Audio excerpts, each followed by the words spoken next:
Huwag laging ugaliin na magbilang ng sisiw kung hindi pa napipisa ang mga itlog. Ako po muli ang inyong lingkod, Tagapanood TV. Welcome back po dito sa ating YouTube channel at Facebook page. Panibagong araw, panibagong reaction video po ulit tayo mga tagapanood at ito po'y galing sa channel ni Ders TV.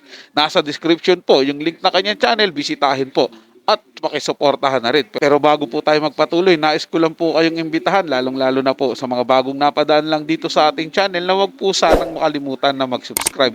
Hit na rin po notification bell para lagi pong updated sa mga bago pang video nating ilalabas. So simulan na po natin ang ating reaction video sa araw na to mga tagapanood. Total, wala naman na tayong hinihintay pa. Sabi nga po ni Aldo Subalde, let's do this! Samantalang ipapakita ko naman sa inyo ang concurrent views ng noontime show kahapon. Pahiya po ang kalaban sa claim nila ng It's Your Lucky Day daw ang nangunguna sa online views kahapon. So narito po at may graph tayo. Ayan, kaya wag kayong assuming dyan. Ano nga ulit yung sinabi ng isang kapamilya page? Talunan daw ang EAT sa It's Your Lucky Day. Talunan? Ito po yung concurrent views. Oh. Pagmasdan nyo sa mga nagsasabi na talunan daw ang EAT. So ito po yung graph. So, nakikita nyo po ba yung orange? Yung orange dyan ay yung para po sa EAT.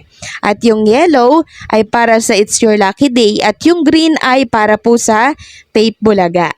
So, kita nyo po ba yung agwat ng yellow sa... Yung agwat ng orange sa yellow? Napakalaki po ng lamang ng yellow, which is yung sa EAT. No? So, kung titingnan lang natin dito yung as of 2 p.m. po nila, oh. 127.8K ang sa EAT habang ang It's Your Lucky Day naman ay 87.4. So, bumaba. Kasi nung unang arangkada po nito, kahapon nasa 90 plus. Pero kahit nasa 90 plus po ang online views nila sa isang YouTube channel dyan sa YouTube, sa combination naman po ng mga account na live po itong EAT ay panalong-panalo po ang EAT at mataas po sila. 'Di ba? So ayan na lang po yung graph po, yan na lang po yung tingnan po nila. So akala ata nila sila po ang wagi dahil trending at malaki ang online views ng isang account sa YouTube, sus Mio Marimar. Alalahanin nyo, walang makakatalo sa TVJ, legend yan eh. At syempre pag pinag-combine po yung mga account na pinaglalivean po nitong EAT, talong-talo po talaga, no, itong It's Your Lucky Day. Grabe naman yan mga tagapanood. No? Na inuuna po nila yung kayabangan nila. Akala nila, kagaya sila ng A80 na kahit bago tatangkilikin agad. Nagkakamali po sila mga tagapanood. O baka po ginagawa lang po nila ito para makondisyon po yung mga tao na nanonood sa noontime show na matatalo po ng It's Your Lucky Day ang A80. Malabo po atang mangyari yun mga tagapanood. No? Hindi po magsisinungaling statistic eh. 'Di ba? Akala po nila mga tagapanood, alam ko na po mga tagapanood, akala po nila nangunguna sila dahil isang channel lang po ng A80 ang pinanood po nila o tiningnan po nila, chinek po nila. Hindi po nila alam na marami pong channel, kaya nga po hinahati-hati yan eh, para hindi sila maging crowded doon. Hindi po ba at marami silang choices mga pagpipilian at iba-iba din po yung parang patalastas doon sa mga channel na yan sa YouTube account po nila, maging doon sa Facebook. Siyempre, iba din po yung sa television, mga tagapanood. So, yun po na siguro yung inisip nila. Nagkamali po sila. Baka yung unang sili po nila, lamang tayo. Masyado po silang natuwa at ibinalita po nila na talunan po ang A80 at ang lumalamang po, it's your lucky day. Naging sampal po sa kanila mga tagapanood, itong mga statistic na to. Diba? Ang layo po sa katotohanan, nalalamang po sila. Grabe naman po yung mga tagapanood. Parang manonood lang naman din sa kanila is yung nanonood sa It's Showtime. So, paano mangyayari? Nalalamang po agad sila. Hindi po ba? Sige na, sabihin na po natin may posibilidad po mga tagapanood, nalalamang sila pagdating ng mga iilang araw. O baka pagdating ng isang buwan. Mga ganun, di ba? Kasi kung maganda po talaga yung pinapakita nila. Pero sabihin parang unang arangkada po, malabo po yan mga tagapanood. Unang-una, legendary lang po makakagawa nun. At nasaan po ba ang mga legendary taong mga host na yun? Hindi po ba nasa A80? Nasa legit Dabar Cards po. So ano po yung pinangangawa nila at pinangangalandakan po ng kalaban? 'Di ba? Wag niyo naman po ipahiya si Luis Manzano dahil literal lang pong magtatrabaho yan si Luis Manzano diyan sa show niya. Wag niyo pong gawan po ng issue para pagsabungin yung dalawang noon-time show po ngayon dahil alam ko po at kita po kay Luis Manzano na magalang po to at talagang hindi po tataluhin ang TBJ. Kaya wag na po kayo magbigay ng issue. Tanggapin nyo na lang po na talagang mangunguna at laging mangunguna ang AAT ng TBJ. Samantalang kahapon naman po, araw ng birthday ni Sir Joey De Leon, binalandra po ni Sir Joey ang Itbulaga sa kanyang Instagram. Kita niyo po ba yung picture ni Sir Joey De Leon? Suot niya po yung damit na may naka-imprentang Itbulaga.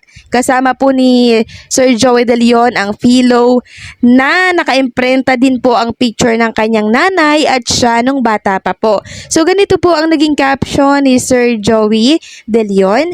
Happy birthday to me and my mama Emma. Without her, there would be no birthday for me. Thanks Ma and Papa Pepe too. Love you.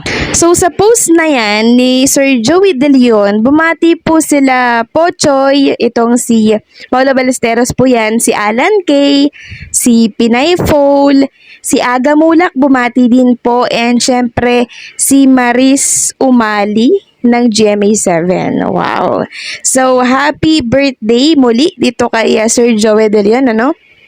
Dalawa lang po ang hiling namin para sa iyo. Yun ay ang bumalik na po ang Itbulaga sa inyo at syempre ang masagana at mahabang buhay ninyo ay sumainyo. Pagpalain nawa kayo ng Diyos at ingatan araw-araw para marami nyo pa pong mapasaya at syempre matulungan na mga tao through your program na E80 po. So ano po ang masasabi ninyo sa update na ito? Huwag kalimutang mag-comment at mag-subscribe. Happy Karawat po, Boss Joey De Leon. Talagang kitang-kita po sa kanya, kaya i-idol ko po ito eh. Mapagmahal po sa ina. At kung magtataka po kayo kung bakit Itbulaga po yung nasa damit niya, ganoon din siya magulang. Syempre yung Itbulaga po, parang anak niya po yan eh. Siya po yung creator niyan eh. Di naman po may tatanggi ng lahat yan na siya po yung creator niyan eh. Kaya syempre may pitik talaga sa puso ni Master Henyo yung Itbulaga na yan. At sana po talaga bumalik na po sa kanya eh. Bumalik na po yung pangalang Itbulaga na siya naman po talaga ang tunay na nagmamayari at siya po talaga ang gumawa. At karapatan din po ni Master Henyo yan na ipangalandakan niya yung pangalang Itbulaga. Kung susuotin man yan o sabihin niya man yan.